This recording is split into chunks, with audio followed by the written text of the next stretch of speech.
First or default will return me a, I just need a customer here. So what I have done is context.customers, that is .where, see this is my where condition.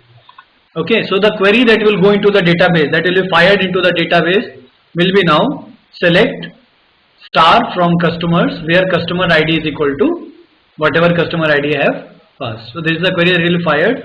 It will always return me a I enumerable, that is a collection. So I have done first or default. So either there will be a customer or it will return me a null value. Default means default for a customer. Now since customer is a class and the default for a class is null, so it will either return me a customer object or null, right? Similarly we can write for delete public int delete customer string customer ID. And how can I delete a customer? Context dot customers dot, do I have something called remove here? No. So how will I remove, how can I remove a customer from the customers table? Okay, that is the thing. Delete, do I have something called delete? Delete on submit. Okay, so delete on submit and delete all on submit. So delete on submit, I need to pass a customer. So customer, how can I find a customer? Again via this. First of all I need to find out the customer.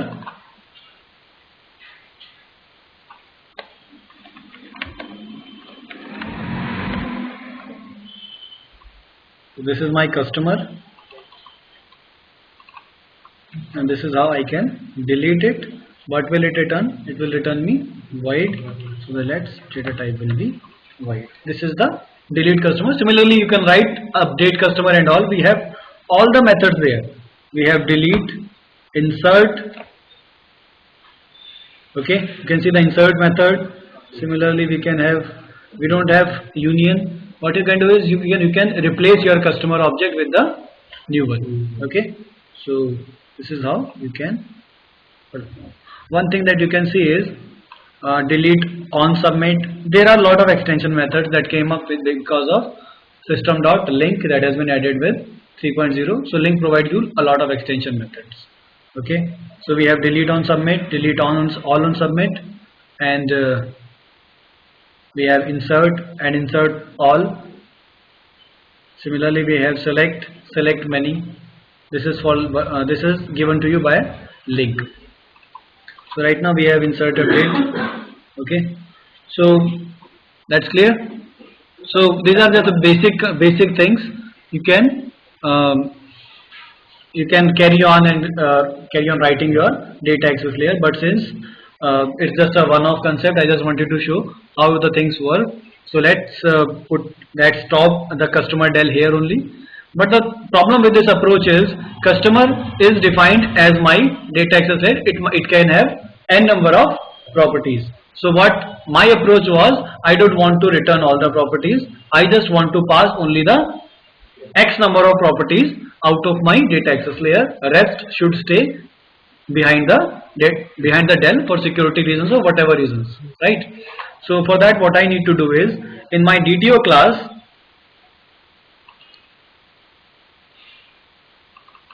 there is already a class. I'll name that customer. I'll say customer DTO. Okay, just to, so that we don't confuse it with the customer class that is defined in the del. So in this customer DTO, what I'll do is, what all properties were there in the customer table? Let's see what's the definition. So we have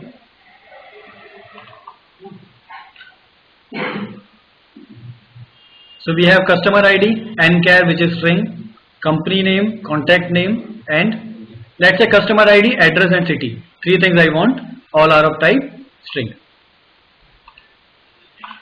So public, we'll create three properties. Property of type string, customer ID, then similarly you can have two more, address and city. Okay, so this is my customer DTO that will be passed across my layers, right? So what I'll do is I'll just compile this DTO. So my DTO has been compiled. This DTO will be referenced by my data access layer first of all. So I'll add a reference. DTO will be referenced by all the layers. Okay. So first of all, the data access layer will refer DTO. Business layer should also refer to DTO. And my website should also refer to the DTO. Since this is the object, this is the class that is being transferred across the layers, rest all should stay behind their layers. We have created a customer DTO. So customer DTO is referenced by all the three projects that are there, right? So what I'll do is, now I need to change my data access layer.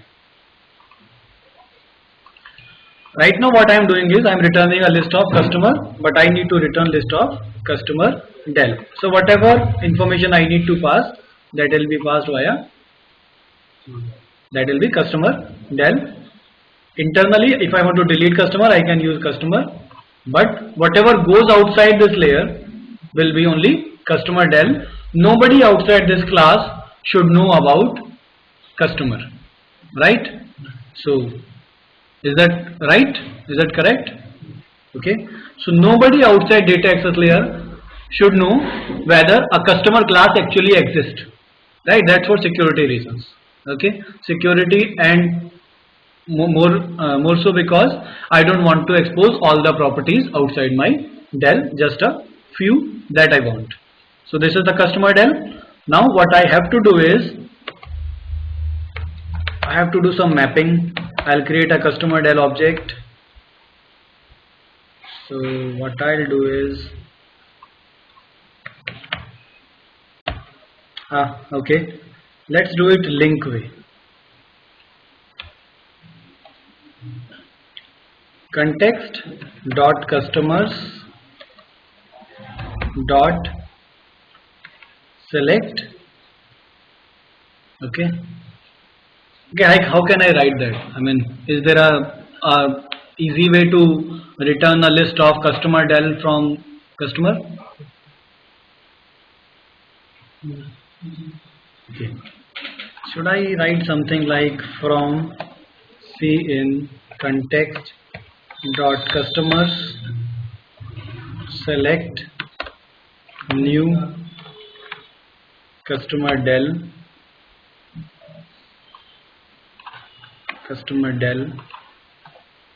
with three properties.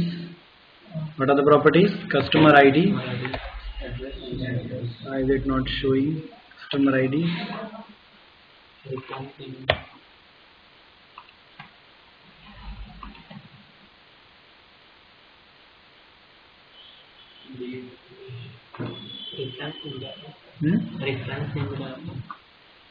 Which reference?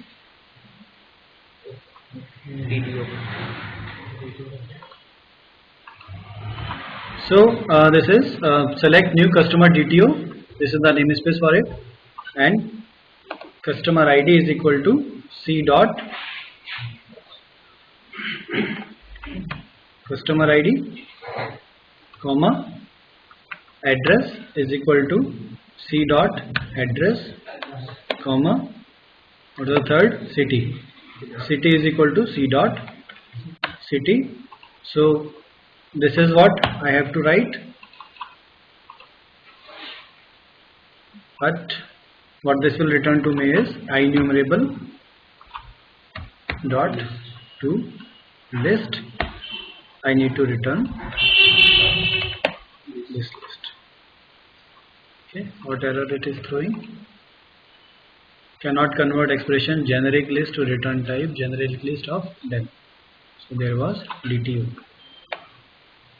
Okay, so this is how we need to write our code. Okay, clear? Similarly, for this context.customer.where.first or default This will give me a customer. So this is my customer. If customer is equal to null, I need to return null. This will be DTO. Else what I have to do is I have to return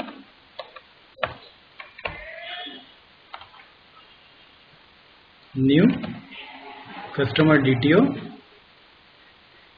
with 3 properties. Address is equal to customer dot address, city equal to customer dot city, and third one was customer ID is equal to customer dot customer ID. So this is the object that I need to return, right?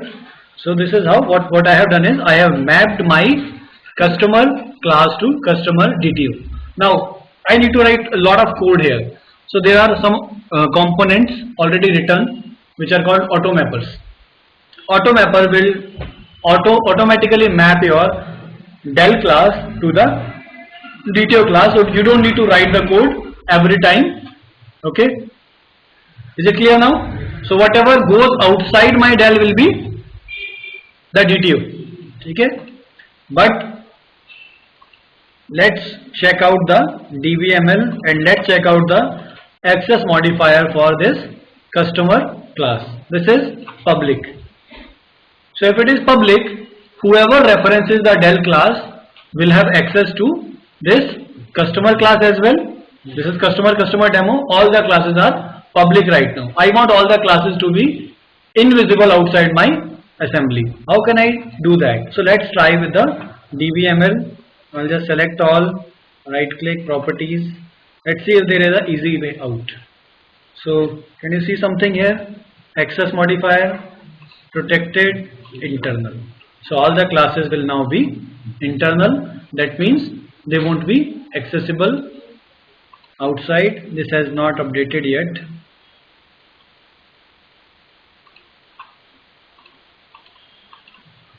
Let's see why it has not been updated, because this is public. I need to change each and every to